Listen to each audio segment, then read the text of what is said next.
নমস্কার, সেভনাভিক নিউজ নেটওয়ার্কে আপনাদের সকলকে স্বাগত। সেভনাভিক নিউজের পর্দায় রয়েছে আমি পিয়ালি।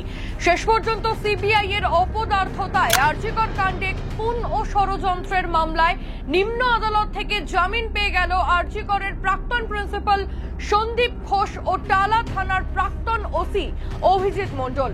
আজ শিয়ালদহ কোর্টে সিবিআই এর পক্ষ থেকে এই দুজনের বিরুদ্ধে কোনো প্রামাণ্য অভিযোগ বা চার্জশিট জমা দিতে না পারায় বিচারপতি ওই দুজনের জামিন মঞ্জুর করেন।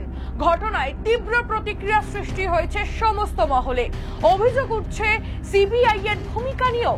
আর নির্যাতিতার মা সোদপুরের বাড়িতে দাঁড়িয়ে সরাসরি জানালেন তারা হতাশ।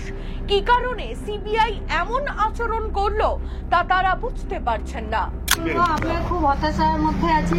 কোনো বলার মতো কোনো কথা নেই আমাদের কাছে।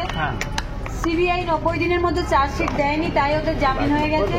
আর কি বলবো বলুন, আমরা খুব হতাশ। সিবিআই তাদের 90 দিনের মধ্যে তাদের মানে চার্জশিট আনতে পারলো না, তাই জামিন। হ্যাঁ, আইনজীবী আমাদের সেট হয়ে গেছে। আমার কি বলার আছে, আমি তো সিবিআই নই, তাহলে আমি গিয়ে করে দিতাম কাজটা। আচ্ছা, সিবিআই কাজটা করেনি, তাই ওদের জামিন হয়ে গেছে। আপনাদের নতুন আইনজীবী এখন কি লড়বে?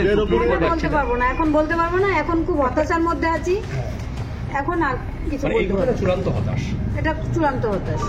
একটা কথা বলুন, কারণ এই যে কুলতলির ঘটনায় 61 দিনের মাথায় সেই দোষী সাব্যস্ত পেল, তার সাজা হয়ে গেল এবং ফারাক্কার ঘটনা হলো, এখনো পর্যন্ত চার্জশিট জমা পড়েনি। তার মানে কোথাও কি মনে হচ্ছে যে রাজ্য সরকারের উপরে ডিপেন্ড করলে বাস মানে তাহলে সেটা ভালো না, রাজ্য সরকারের উপরে ডিপেন্ড করলে ভালো হবে কেন?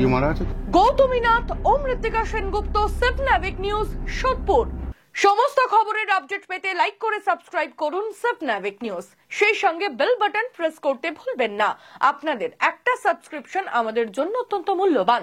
একই সঙ্গে ফলো করুন আমাদের হোয়াটসঅ্যাপ চ্যানেলটিও। জয় হিন্দ।